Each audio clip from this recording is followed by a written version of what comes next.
مسئله یه مسئله گذراست، یه چیز فوق‌العاده نیست. از این حوادث تو کشور پیش میاد.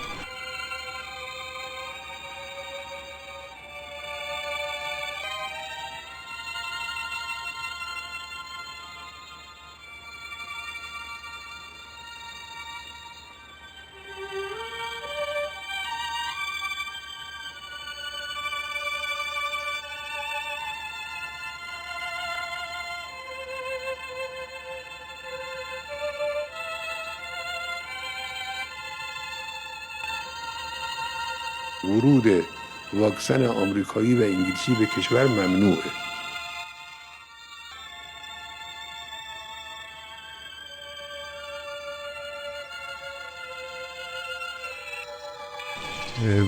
مسئله یه مسئله گذراست، یه چیز فوق‌العاده نیست. از این حوادث تو کشور پیش میاد.